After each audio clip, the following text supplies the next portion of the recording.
राजस्थान की राजनीति में एक बार फिर घमासान मचा है और इस बार बयानबाजी की आंधी में अब मानसिक संतुलन से लेकर सरकारी निकम्मापन तक के आरोप उड़ रहे हैं।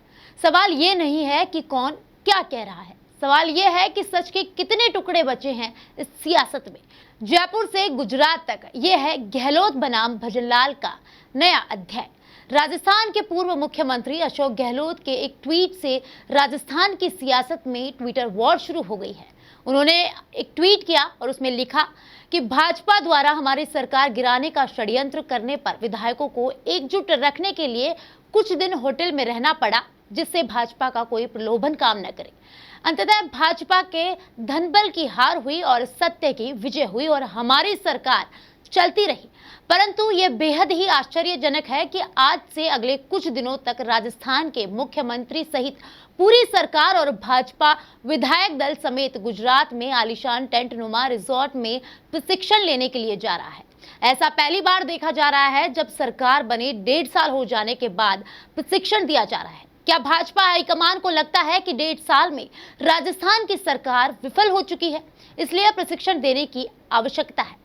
अब इस ट्वीट के बाद राजस्थान की राजनीति में भूचाल आ गया है और इस ट्वीट के बाद मुख्यमंत्री भजनलाल शर्मा ने पूर्व मुख्यमंत्री पर पलटवार करते हुए कहा कि अशोक गहलोत का मानसिक संतुलन बिगड़ चुका है। गहलोत जी, अपने मानसिक संतुलन को संभालिए। कांग्रेस आज इसलिए सिमट गई क्योंकि उसमें अच्छे विचारों की कमी है। हमारे पूर्व मुख्यमंत्री ने एक ट्वीट करके कहा है, ट्वीट करके ये कहा है कि हमारी सरकार तो उस समय होटलों में थी और ये लोग गुजरात के अंदर केवड़िया जा रहे हैं।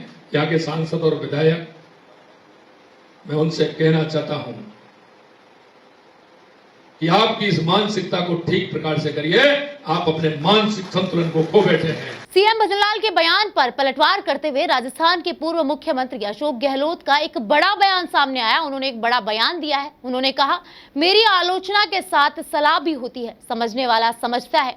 मैं प्रधानमंत्री नरेंद्र मोदी और मुख्यमंत्री भजनलाल शर्मा को विश्वास दिलाता हूं कि मेरा मानसिक संतुलन बिल्कुल नहीं बिगड़ा है, बल्कि महात्मा गांधी ने तो कहा था कि मैं सेवा करने के लिए 125 साल जिंदा रहना चाहता हूं और मैं कह रहा हूं कि मैं कम से कम 100 साल जिंदा रहना चाहता हूं ताकि राजस्थान वासियों की सेवा कर सकूं। मेरी आलोचना जो है वो आलोचना के साथ में सलाह भी होती है। मेरे अपने अनुभव हैं, तो मेरी ड्यूटी बनती है कि मैं चाहे सत्ता पक्ष हो चाहे विपक्ष हो, अगर मैं बात कहूं खाली आलोचना करने के लिए नहीं कहूं, बल्कि उसमें कुछ सलाह भी होती है। अब समझने वाला समझता है, अलग बात है। डिपेंड करना है कि वो क्या समझते हैं, वो उनके ऊपर है।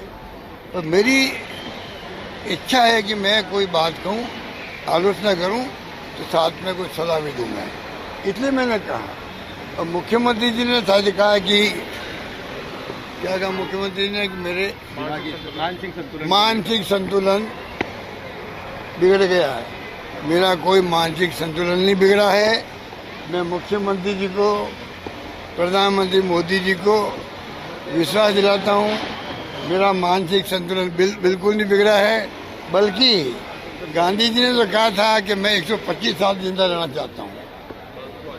गांधी जी ने कहा था मैं 125 साल जिंदा रहना चाहता हूँ सेवा करने के लिए, और मैं कह रहा हूँ मैं कम से कम 100 साल जिंदा रहना चाहता हूँ राजस्थान प्रदेशवासियों की सेवा करने के लिए।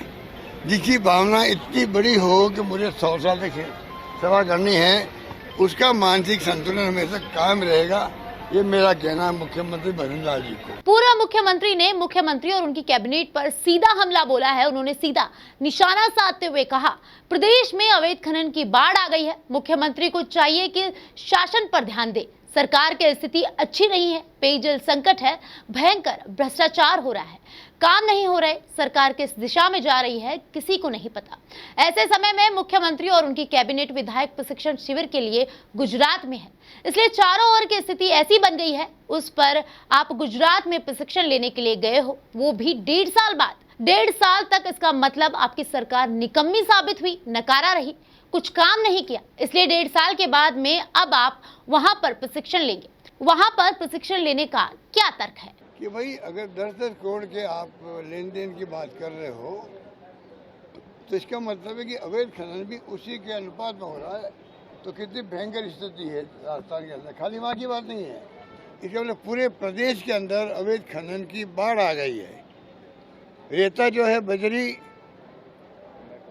लूटी जा रही है, पब्लिक को महंगी मिलती जा रही है। ऐसी स्थिति में ये प्रदेश चल रहा है।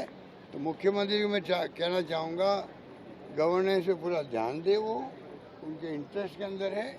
गवर्नेंस की स्थिति अच्छी नहीं है, चाहे वो उनके पास जो उनके सलाहकार है वो क्या सलाह दे रहे हो मुझे पता नहीं है, पर ये खबरें आज परसेप्शन में आ गई है, राजस्थान की पब्लिक के परसेप्शन में आ गई है और ये परसेप्शन बन गया कि करप्शन भयंकर हो रहा है, काम नहीं हो रहे हैं, सरकार की दिशा में जा रही है, किसी को नहीं मालूम। ये मेरा राजस्थान की जमीन तप रही है, पानी की बूंदों से लेकर उम्मीदों तक की तलाश जारी है, लेकिन नेता अब भी एक दूसरे की मानसिक स्थिति और रिसोर्ट की राजनीति में उलझे हैं। लेकिन इसमें सबसे बड़ा सवाल यह है कि क्या नेताओं की यह बयानबाजी किसी समाधान की ओर ले जाएगी या फिर ये कैमरों के लिए खेला गया एक सियासी ड्रामा है। धन्यवाद।